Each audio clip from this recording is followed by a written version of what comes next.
What up, world? It's your boy Jeff, aka Cool Boy Jeff, right here. This is the only place you can find a wave. It's the Wave 804. Y'all see me, man. I just punched It's the out. wave. You know, it's out of the work junk. But hey, I'm always clocking in with the Wave 804. But I got somebody right here that I've been seeing that's been working very, very, very silently, but very loudly if you really pay attention to what she does. Not only is she a jack of all trades, but if you really pay attention to the visuals and the things that she adds on her page, also her brand and just herself, man, it's something that you really got to look at as that's really art. And again, far as seeing how long that she's been working, but what she's been putting in, far as her working, you can see she's traveling, different interviews, performances, doing it big, man. Like, again, for somebody that's been working so hard and everything's starting to come to them, it's really paying off, and there's actually more to come too. So I'm not gonna say too much. I try to do my little Uncle Shay Shay impression. I really try to. But you know what I'm saying? Oh yeah, thank you. I just want to make sure that you feel welcome here with the Wave 804, but gracing you and thanking you for how hard you've been working and everything that's paying off and more. So I want you to go ahead and introduce yourself, let everybody know who you are, and I really appreciate that. I'm gonna say one thing though. I know you said Jack of all trades. I'm gonna say Jill of all trades. Ooh, Jill. I'm sorry, Jack and Jill. You know, people say things like Jack of all trades. I always switch it up. Like I call myself a word Jane instead of a wordsmith. So I really appreciate all that though. That's like super deep. Everything you just gave me, like all the accolades, all my flowers.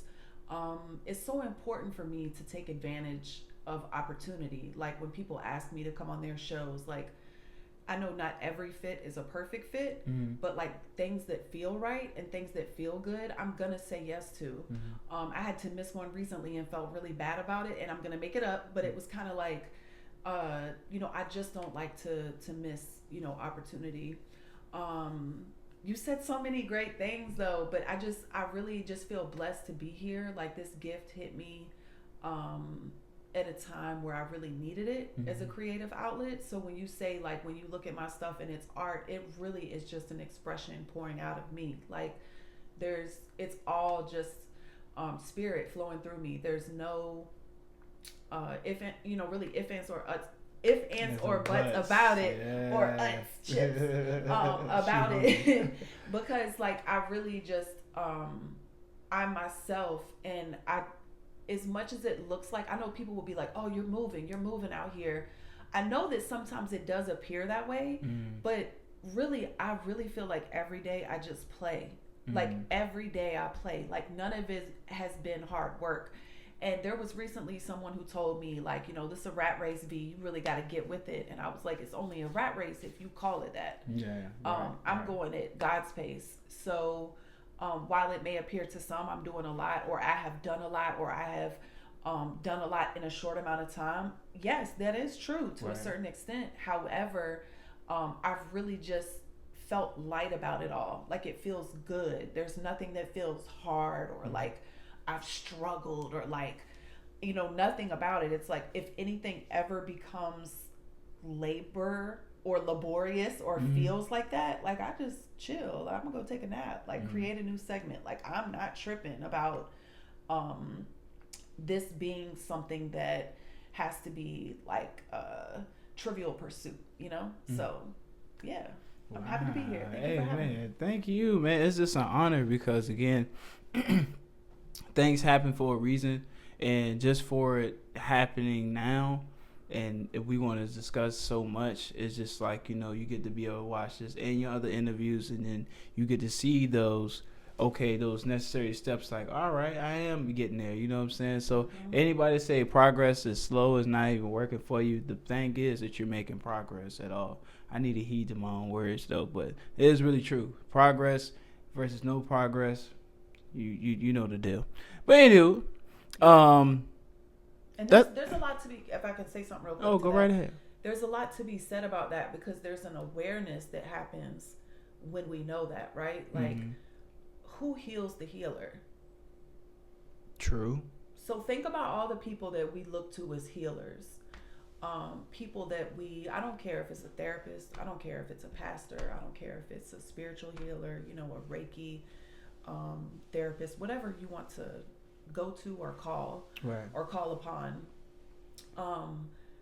If that's what you're choosing to do, then you have to look at it as kind of like there's something that's, you know, like going on inside of you that's bringing you to a new awareness. Right. So once that occurs, you can't go back. That's the thing I wish more people would talk about. It's like once you cross over and once you find God, find spirit, find something greater than you, right, you can't go back. True. You can deviate sometimes, and you can still have a big ego and mask and do all these things, but at the end of the day, it's really hard to go back to unknowing. Right. You know? Right. So that's why it's so important for us to be real and call ourselves out and share with other people when we fall short. Right. When we're having a bad day, when we're struggling, because then people can say, "Oh, I got a little light. Let me give you some." Mm-hmm. Like that's what it's about. Because rarely, if you're hanging around people that are all uplifting each other, it would be very rare that everybody is down on the same day. Like I can't count one time where that's ever happened. Like we all call on each other at different times. Yo, I need you for this. Yo, I need you for this. And it's like my A1 day ones that I know that I can count on, which has really taught me to appreciate the contrast when I kind of get it fucked up. And I think other people are like that. So when I misunderstand that and think, oh, other people are loyal or other people will be there or whatever. Right. That's where I develop some sort of expectation and start stepping out and doing things and saying yes and people pleasing. So it's like that's not a go for me, but it's like when I really just maintain those strong connections, right? I can lean on my people and be really real, so that it does feel therapeutic. Not that they're a therapist, but it feels like, oh, they really helped me to shift my thinking. You know, they helped me to hang on another day. If it really feels that low, or they help me to see the light or get a little bit of like an ounce of hope back in my system. So that's very true, because you want to be able to be there and give things to people as far as helping them and making them feel good. And that's something that I really want to be able to touch on within the interview, but I want to get more so as like your story, because you say about the light and you know what I'm saying, you shine, and as far as what you do. But again, like I say, if anybody follow VA Crenshaw, I was gonna say Crenshaw, but VA Crenshaw, when you see her page and you see how the way she do yoga, she her music, send positive messages, doing things that's like, I say that's art, saying that you show, but you showing that it's just your expression. Yeah. And this light thing that you're shining, and me be able to see like what is really there, what you're giving off. Why do you feel like it's so necessary that to have your own light, which you can preserve your own, and there's things out here as far as like people not being loyal, people not being themselves or anything else like that, and you still choose to do that? How are you still able to do that, number one, but also to be able to still maintain yourself, but also still trying to give people a different way of life, a different perspective, That's really like, it's so good, it's loaded, but it's like so good in a great way. It's like a baked potato. Yeah. So I will say this, I think there's a few things that happen, right? You have to have a little bit confidence, right? To be able to face the world and to be able to, go out every day and do the things that you normally wouldn't do. And so if that means sharing your creations and it feels a little abnormal, or like for me, I never wanted to share it. So once it was shared, I shared it. I was like, oh, it's like being naked, in front of people. So I think you have to be confident. You have to be vulnerable. I just shared with somebody recently who asked me, why do I post the things I post sometimes? And I said, that's really a great question, because at one point, and this is I don't do body shaming, I don't do any of that, but at one point I was about 50 or 60 pounds heavier, and it did not bother me. The only thing that bothered me was not being able to fit in the clothes I loved. So I was like, oh, what am I going to do about this? And then I just started like finding things started attracting me, like yoga found me, going to the gym more, like found me, eating differently found me. And so I started changing things because I was like, oh, I really want this like life change. And I went slow. Like I have friends that can tell you that it took me a couple of years. Like this wasn't like, oh, go drink some juice and like get it off you real quick. Or that stuff that's killing Hollywood. Right. Or have surgery or fast or cut your calories. In fact, I had to eat more. I had to work out more. I was like lacking in so many areas and understanding nutrition and macronutrients and all those kinds of things. So it was like a long process. Like when I look back and finally got, let's say, into like, I remember being like, oh, I feel great about myself. It was like 2.5 years had passed. And it was like, damn, like it really did take as long as people said. Of course you see much changes, right? Before then, but it's like more of that, like, I got where I want, or I reached my goal. So that's a whole other thing. So being vulnerable, I started wanting to share my body because I was like, I love my tats. I didn't get tats until later in life. And so I was like, these are cool. They mean a lot to me. Right. And then I was like, I want to show the body that I work hard for. Okay, cool. Like women show their body all the time for sexual reasons, to sell sex. Yeah. I'm like, I'm sharing my body because it's more of like, this is something that God gave me that I don't have to really do anything to. Like I could just sit around, right? I don't have to go to the gym. I don't have to go to yoga, but I choose to do those things to try to make myself better, to give myself longevity, to try and age backwards, to get, like the best part of me, like out. And if that's what I'm led to do, go on a walk or go to hot yoga or whatever it is, I'm going to do it. Eat well, I'm going to do it. Stay away from things that don't make my stomach feel good, I'm going to do it. So that's a part of it too. So what did I say? I said ego, you got to be confident, you got to have a little bit of ego, got to have be confident, you got to be vulnerable. Right. You got to know, this is something that gets me, right? Because I'm the type of person that will lay in bed and think about something I said 4 weeks ago to somebody that doesn't even matter, right? Or something they said to me and I'm like, damn, still thinking about it. We have to know that we've already survived our toughest days. That one always gets me because it's like, okay, all right. Like we really did make it through so far our toughest days. And the people that are not here cannot say that. Yeah. And the people that are fighting for their lives, like in Gaza and Rafah and Palestine, they're fighting in a way we'll never know. So every day we are, like out here doing the best we can. And some people are really like thriving and some people are just surviving, And then there's people in between, and it's like I still look at it like people are doing the best they can with what they have. Yeah. Not from our perception of what is the best they can. So like when I keep all of that in perspective, it helps me to keep life lighter instead of feeling so serious. And I think when life feels lighter, you project more light so that you can be more light to people. Instead of being like, oh, I got all this drama. Oh, look at all these people did. Or rise above it. Like, I don't pay it any attention. It's like, I have to keep going. I can't pay attention to the negativity and the low bottom feeding type stuff. I have to be paying attention to things like the children. Like, we all own them, I look like, in a way. Like, they belong to all of us. It's like we all need to be looking out for the children and for things to be going on in this world that are going on.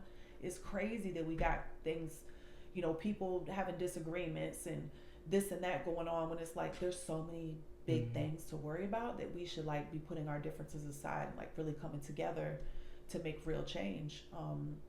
A lot is about to happen. Like you can feel it, like happening. So that to me is another part of the platform, and the way I try to use it is like staying on top of your mental health so that you can stay ahead of the games they play. You know what I mean? Yeah. Like that's like a big part of it because it's like they're playing chess and they're playing with our lives. So it's like We don't want to fall prey to that at every turn. Yeah. You know? So it's just a lot of stuff that a lot of people gotta start paying attention to, because there's people that see it and just ignore it. It's people that see it and then they do something about it, and then there's people that just, hey, it is what it is. You know, I'm just here for the ride. You know, and in this life, you know what I'm saying. In my opinion, you know, a lot of stuff is out here is getting really, really hard. Life is starting to somewhat feel very odd. You know, it's getting crazy. And now I know this is not something like a regular type of interview that I usually do, but this is more so as like, you know, we have our both of our perspectives and seeing from one spectrum to the other, but also just get to see like, how do y'all feel? Do y'all feel about it like the same way type? Because I know it's like, man, people are really getting evil out here, and I'm really believing after COVID, man, people just really didn't give a damn no more, you know, and a lot of stuff with that too, but I ain't gonna say it because I ain't trying to get canceled yet. Well, yeah, so when you move on and you start to find yourself, you start to do these different things, yoga, when you got into that, was it just something like, you know, hey, I'm working out, I'm trying to transform myself? How was you still able to maintain discipline while you doing yoga too as well? Because that right there, people see it, it's like, oh, it's just you move funny, you stretch like this and the downward dog or whatever. No, it actually helps people, because I be trying to figure out how y'all be breathing 10, 15 minutes, y'all feel so clear. I'm like, damn, I still feel the same way. Right.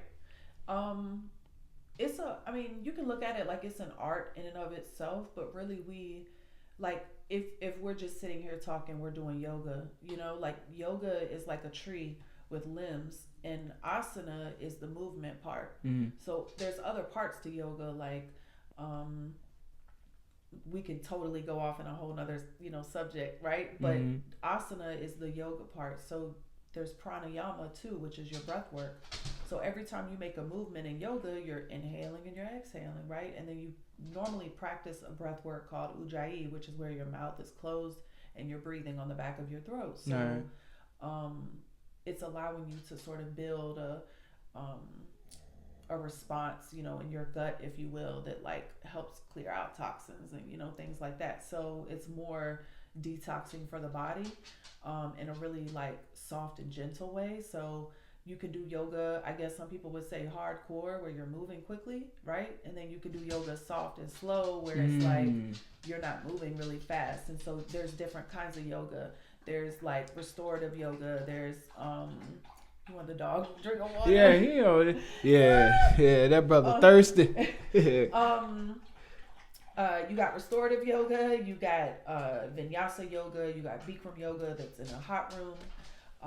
You got Ashtanga yoga. Right now I'm teaching a class on Mondays at 12 at Richmond City Yoga, and I'm really walking people through the foundations of yoga in a really chill way. Like the way we're doing it is we're just kind of starting at step 1 but moving quickly. Like this is why we do this. This is why we do this. And then also practicing like at the same time. So you totally get like your time and money's worth as well. Because it's like an hour spent and I'm giving you my expertise. Like I went and was trained to teach yoga, did my 200 hours, my 50 hours, more hours online for different, you know, courses. So, that is something that like I'm excited to be teaching again, because at one point I owned a yoga studio and taught, and I've really enjoyed that. I've been away from it for a while and been a student again, which has been important to me. You could be a teacher, you know, but to be a student is like really like special, I think. And so I really wanted to experience that while I lived in California for a while. And when I moved back to Richmond, I was like, you know, I really enjoy just like being a student again and like showing up to class and like not teaching and all of that. So hello. So with that said, I definitely was like, yeah, like I don't want to teach, and now I'm teaching again. So I'm excited. Hey. And then we're gonna add an evening class too. Wow. You got to pause. I'm so weak. I actually got you into making music because on the side of you doing yoga and you having your personal life, You make music. You drop records. You have hits. You know what I'm saying? You got things out there in these streets. Yeah. Elaborate about your artistry. If I said that right. Artistry, excuse me. Go to hell if you got something to say about it. Y'all know what he meant. Yeah, there you go. Okay, so long story short, I always considered myself an entrepreneur. And when COVID hit, I think like so many people, either you didn't bounce back the way you thought you would, or things just took a different turn.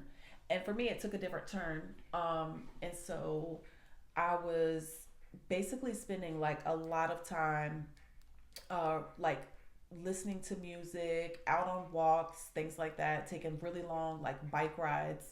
And I just kept saying like, I really hope something presents itself that like I want to do, and not like necessarily a pottery class at the time. Like I didn't want to run a marathon. You know, I was like, I don't want to do anything like that. Right. I was like, I'm already doing yoga.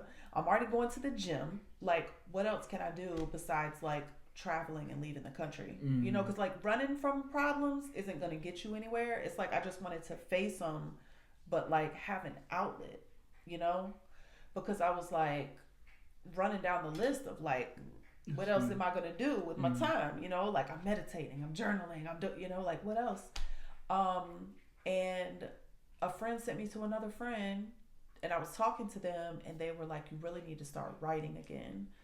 And so I was waking up really early in the morning and writing, like really early. And it was kind of like, I don't want to say it was frightening. It was like, I don't know what the word exhilarating just came to me, because I've been reading a lot of like children's books, but it just came to me because it was really like that. Like it was like, like what's going on? Like, why am I writing like this? It really threw me. And I all of a sudden had an idea of like, let me find beats. Like, I don't know where to look for them, but I'm gonna find them. And so I did that. And I just accepted a job. And when I took that job, every day we just got to sit in our office. And so I was like sitting there all day, like writing, you know, and using the time wisely. So I would write, and I would just keep writing and just getting it out. And then I went to get a tire pump, met Mac Beats, thought that I would refer him to other people, and ended up he became my producer. Shout out to him. Yeah, shout out to Mac Beats and EMG, VA Sam, because I really wanted to go to therapy, and I couldn't get a therapy appointment at the time. And therapy is like $100 an hour sometimes. Like, it's crazy. Yeah. So I knew I could record for much cheaper. So I was like, let me go record. Like, this is dope. And then I can take something and listen to it and feel the pain, like get it out. Like, give it an outlet so it doesn't have to live like buried in me. It's like there's something so beautiful about like, acknowledge the pain, let it come up, let it live outside of you, whether it's music, paint, I don't care, whatever you consider your thing, your art, even if it is pottery or running a marathon, doesn't matter. Just like giving yourself those goals and things to do, because in my opinion, if somebody was to say, I'm going to do 6 canvases this month, that would be like dropping an album. If somebody said that, or like somebody running a marathon, or like getting themselves ready for something. So it's all in the outlet, and like getting it out and just being like, this is like my thing. I'm going to continue to, I don't know why I was just thinking wrestle, because you're not really wrestling with it. It's more of like a, don't get burned out by it, you know, like moderation, you know, kind of thing. So not moderation, pace yourself. Pace. Yeah. Please pace yourself. Pace yourself. I know the world is a marathon, not a sprint. Please take your time. Yeah. It's very, very exhausting. And as far as exhausting, when we deal with so many things in our personal life that kind of boils over to our professional life, you know, as far as making music and yoga and stuff like that. Myself, I picked up boxing and Vince's Boxing Gym. Shout out to the guys over there. Shout out to my boy Marcus. Shout out to all the other coaches that's there. But when I picked up this outlet, you know, it was a stress reliever. You know what I'm saying? Learning new ways to not only protect myself, but also letting out all the anger on the back, and also working with other individuals that was there and I really enjoy and I want to still keep on doing stuff like that. Yep. So when we advocate, working out and yoga and all these other things, from your perspective, why do you, again, giving it an outlet and doing stuff like that. But as far as the solution base, in your own words, why do you feel like it's so important? Because that people have something they can be able to express themselves through non-violently. How does that work for you? It's like we all have masculine and feminine in us. And of course we, naturally men are more masculine, women are more feminine, or what have you.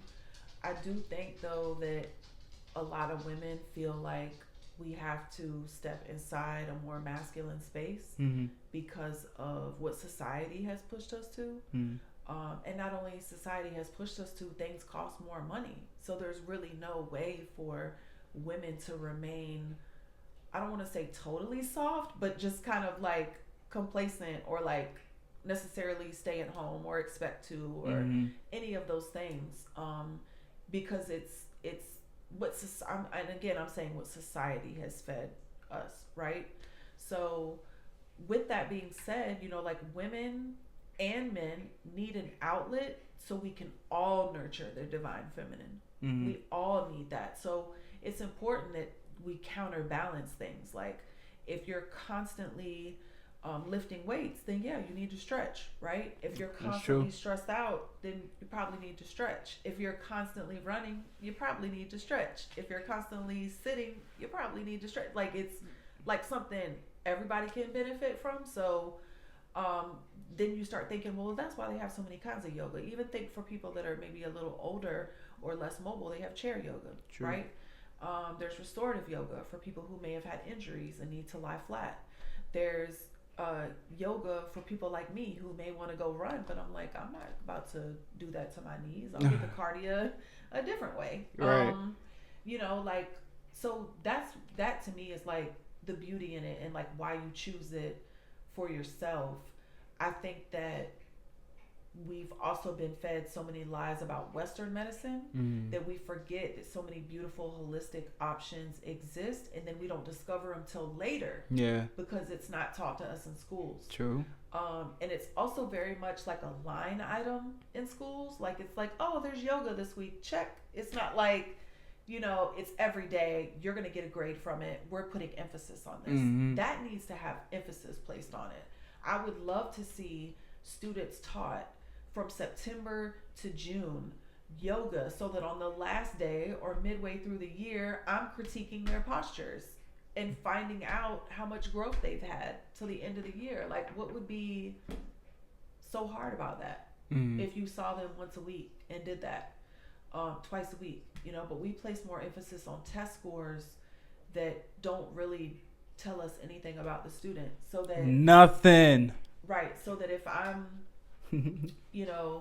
the test interpreter, I don't know anything about John or Jane Doe. I just see them as a number. And that's where we've just gotten so off track, which is a whole nother thing. I want to write a whole book about the education system and how broken it is, which we all know, but just so in depth, So yeah, that to me is why it's so important, is that we can pass it on. We can pass it on. Again, it's like another light form. It's like something we can pass on. Hey, she trying to pass on you some love. Hey, bro. What's wrong, sugar? Wow. But no, we definitely need that too, because I express to everybody, you gotta have something outside of what you doing to keep your mind focused. Because the way that the world is right now, man, it makes it seem like you have to be in a hurry to do things by a certain time. And that's not true. You know what I'm saying? And then also, a lot of people's mind is so hooked into the social media where it's kind of doing brain damage to the mind and such. So when you see these things and you see people, kind of give themselves more to the social media, which isn't real, versus their own life, which isn't real reality, do you feel like a lot of people consume too much of social media, or do you feel like they kind of don't critically think no more or have their own mind? Well, there's a couple sides to it because at no point like it is now, at no point ever before like it is, to the extent at which it is now, has it been shoved in our face. Yeah. And we're addicted to it, if you will. And not for everybody growing up. Yes. So just to finish off what you were saying about the Yeah. consumption of social media, it was, as you said, it was shoved all in our faces. I'm sorry, I'm gonna say no Diddy on my part, but yeah, no diddler, but yeah, Too soon. I'm fucking weak, but yeah, the consumption of social media. Yeah, it's like shoved in our faces. Okay, so we're all used to hitting the app button for whatever app we go to.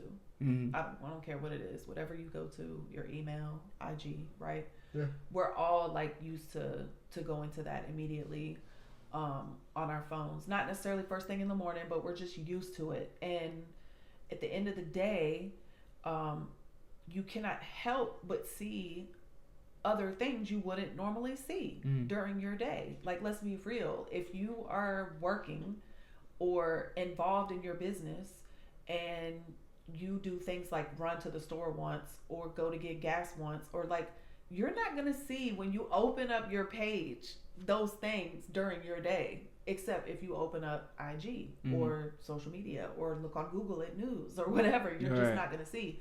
So you have to think sometimes there is that beauty in that we used to not have these things, right? So we just kind of lived definitely not in a carefree world, right? But we lived in a more of a it had some type of principle or some type of, I guess, boundaries. Everybody had boundaries of somewhat of respect, and people knew. They just knew. They understood. They understood. But there was also an ignorance is bliss a little bit, right? Because cell phones did bring us a lot of information. Yeah. Especially during times where we needed to have evidence and things like that, right? So there's a lot that's in our face that is everything from overtly sexual, right, to like highly traumatic. And then everything in between, to cooking and, travel, like all of it, luxury items, Met galas, like fashion, all of it, right? So it's all at our fingertips at any time. And so people will definitely, which I see it with the people I work with, children I work with in that population, that not only do those things seem super easily attainable, right? They really feel like they know these people. And we know that it's only a highlight reel. Right. Still, we think we know people. That's the problem. Is there's definitely an illusion and disillusion. Oh yeah. Of what we know and think, and there starts to be a blurred line, which then leads into the comparison piece, right? Where you're like, well, if they got it this way, and and I see this, and I see this, and so you have to sometimes take a break from it all, because I think that it's natural to do that. Like it would just be like if you played on a soccer team and wanted to be just as good as the best player, right? You would study them and see what's going on. But if you don't live with them and you don't know what they drink or eat for breakfast, and you don't know what they eat or drink for lunch, and what they do in between, and how many massages they get per week, and how much they work out, like we don't know those things. So that's my other point, is we don't know, right? We don't know. And you have to remember that everybody has problems at every level. They only just get harder and the fees get higher. So it's just what it is. And that's what provides the contrast of life. Like, I don't care, like I said, what level you're on, you're gonna still feel the things that other people do. Because I think what I'm about to say here is about to be really fire, but you can be a blessing to someone who was a lesson for you, but them being the lesson will never really realize that you were the blessing the whole time until they've learned it long gone. Like, like I could have said that much shorter, but I could say that like 10 different ways. I think we all could. But it really is just about. But do they understand the concept though? You can say things so many times, and Crenshaw, I'm sorry, I really didn't mean to cut you off, but you spoke something. It's just like, but do you understand the meaning of? People don't understand what they had until it's gone. Yep. You know what I'm saying? And people don't understand that, and that is the missing of the lesson. And to me, I don't mind being a testimony. You know what I'm saying? I really don't have no choice. But it's like, I don't mind being a testimony. But for that individual, if they was to get it, that's sad. But somewhat to me, I understand that I have a purpose for something. Yep. Right? Mm-hmm. But I also got to keep it in mind, like, man, these certain people crazy. Mm-hmm. Mm-hmm. They're, you know what I'm saying? They're very crazy. And with this social media thing, and I just have probably two bones to pick. Yeah. Number one, I say that when people grab these motivational quotes and everything else, and when you post it on your page, if you're not living that or you're not working towards that, because everybody can see what you do. I mean, to be honest, everybody, a majority of people, they live their lives on social media. Like, if you want to be technical, but when you see these things, people post this and this and that, but you see their actions, it's almost like, how do you think this is okay? Like, you feel like this is kind of like diluted what you're doing? Yeah. Like, this is cool? Like, because, I mean, again, it's like respect is gone, integrity is gone, dignity is gone, shame is gone. Yeah. There's no such thing as no shame no more, because, I mean, if you comfortable with the hell you doing, everybody's giving you clapsing for it. Who's going to tell you no? Yeah. You know what I'm saying? There's no IG police. There's no... It is, to a certain extent. Yeah, but you know what I'm saying? There's nobody to be like, burn, burn, burn, shut down, you're fake. Like, you lying. There's no one who can do that, right? So it's like, that's what it's all about too, is like, all of that is exposed naturally. Like, you don't have to do any of the exposing. I always think of two things. Like, God does the exposing and the touching. He do. You don't have to do anything except for sit back, relax, and create your boundaries. Because when you create your boundaries, that right there, this kind of shuts off the feed. Mm-hmm. And that shuts off your, what they call, it's like a tethering, right? It's like a connection. Like a, what do you call it? A wire. A wire. Like, you have to cut it off from that person. You have to literally sever the cord. My bad, the cord. You have to sever the cord. Yeah. Like, because if you don't, then it kind of just lingers. It's like lingering. And that's why that thing keeps coming up. Yeah, in this situation, it's now it's like it's an overflow. Mm-hmm. Like, it's an overflow of problems, because, again, when you saying things being overly done, things is being overly sexualized. They are things that are very misleading, that are having people to believe that this is this, and when it's technically not. Mm-hmm. And I feel bad for the people that don't do that or don't do those things. But again, when you're around people, or you're just out and about, or you're just yourself, and people kind of automatically think, oh, this is who you are in person. No, it's not, man. It's really, really not. Mm-hmm. So in my eyes, low key, people are really turning into robots. Yeah. With just like spirit. There you go. You know what I'm saying? It's turning into robots, low key, and they don't know, they don't have no emotion. They don't have anything else, because, again, you see everything is so watered down. People are not compassionate anymore and things like that. You having this, again, I'm going to bring it up, the lights. Is there anything that you feel that, or any solutions that we can do, the ones that actually have that energy of caring, everything that falls through with just being a good person? What do you think it would take to be able to make these changes, or for those to still survive within who they are, versus dealing with the people on the outside? There's so much more of just fiery, angry, like energy and stuff like that. So what do you think that what would be the solution in that issue? Yeah, I'm gonna try to talk this out. I guess what's going on in my head, but I think one of the first things is, the saying, like, you can't let them take it from you. Mm-hmm. Because we all know what it's like to be in a position where we're completely heartbroken. We've lost trust. We are down and out. I don't care if it's losing a job. I don't care if it's losing a loved one, a romantic relationship. Fill in the blank. Any of those times where you've just experienced great grief, right? And it has no way to kind of come out. All right. I think it's really important to kind of like, I forget where I was going with that. What did I just say? You gonna have to edit this. You talking about great grief. I said something though. It's about to be something. Let's see. You knew you was gonna say something deep. It's okay. It'll come back to me. What was your question again? So basically, as far as the ones that have don't let it take it from you. Yeah. Okay. Yeah, don't let it take it from you because we only have a certain amount, right? Mm-hmm.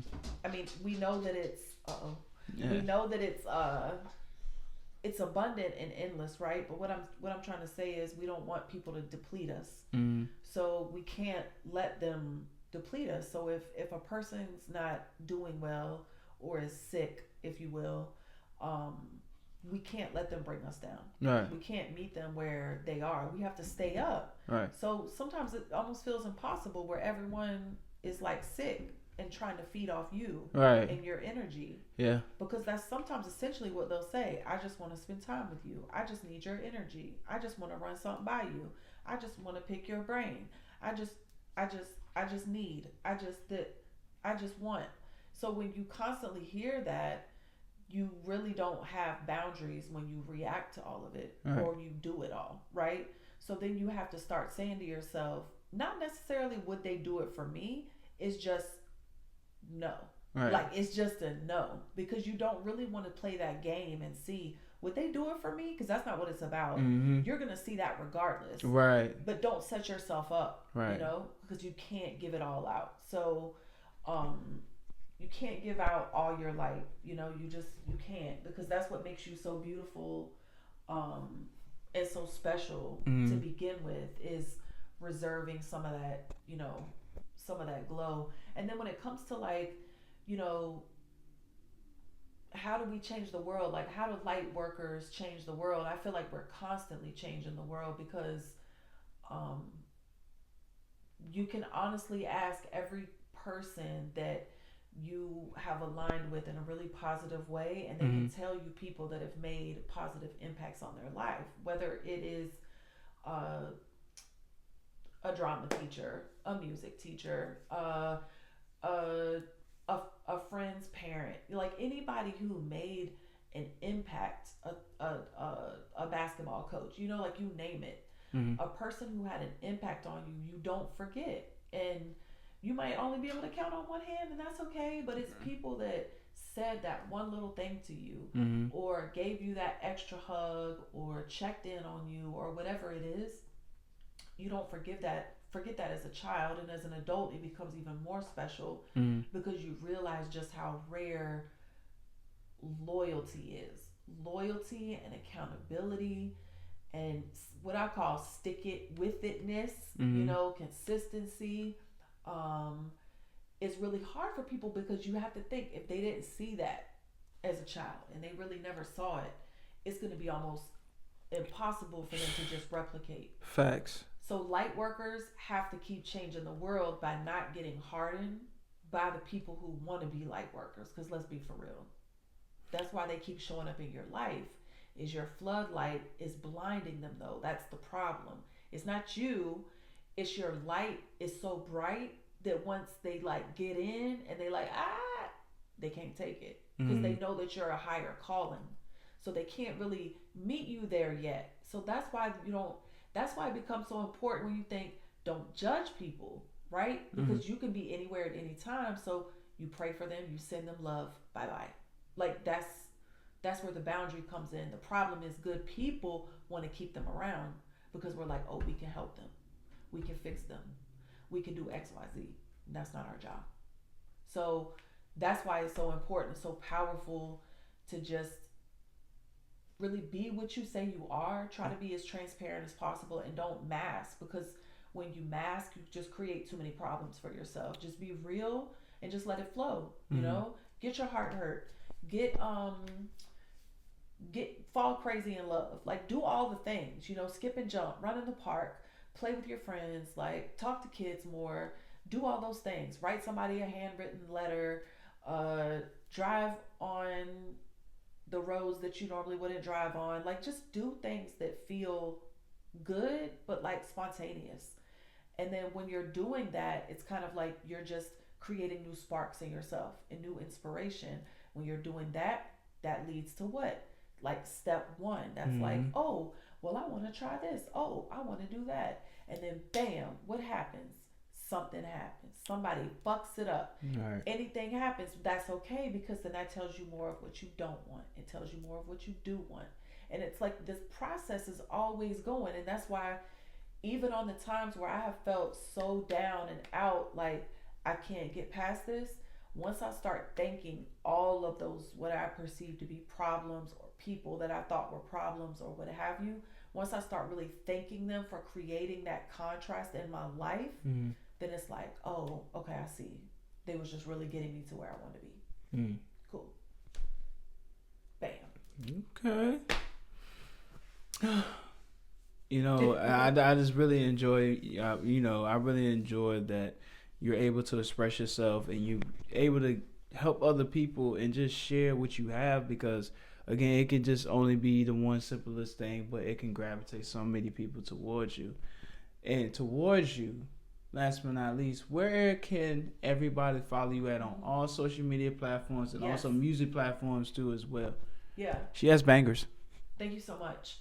It's all from the heart. All the people that I work with are like some of my favorite producers that I've sought out and really tried to build good connections with.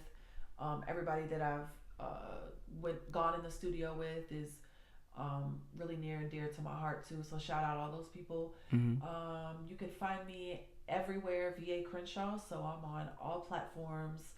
I'm always on YouTube and Spotify. So if you're on Apple or like whatever else, yeah, I'm there, but I'm not there. So yeah, I have videos out on YouTube as well. I'm tough. on IG, VA Crenshaw. So yeah, so when you come to my page, you're gonna see a little bit of everything. Like my community to be called the Vagabonds and Valedictorians, because I think we all identify with one or the other or both. And it's just a nice, like, it's a nice vibe. Like I want to curate something different for people where they feel like they can see themselves and then also be like, what the hell's going on? So I like a little bit of both. So yeah, thank you. Hey, ladies and gentlemen, please go ahead and follow VA Crenshaw on all social media platforms. Look up her music. It's really dope. It's something different, and it's a lot of times things that's different is really, really good for you, and I vouch for this too. And see more to come too from VA Crenshaw from this year. You're gonna see some performances. Check out those videos on YouTube and let her know what you think, man, when you go ahead and follow her on all social media platforms. But this is another interview. I appreciate Ms. Crenshaw for having me here. This is really dope. And hopefully in the future we can do another interview. I'm looking forward to it because she has so much good energy and a lot of great things to talk about too as well, because she helped me out before we started doing the interview, and that's what good people are for. So in her light, you shine in it and shine bright. Y'all already know what it is, man. It's Cool Boy Jeff, the Wave 804. Till next time. Yeah. I love the way you activate your hips and push your ass out. Got a nigga want it so bad I'm about to pass out. But baby, can I tell the truth? I love the way your booty moves. Loving that big ol' bubble, I'm ready to call you juicy fruit.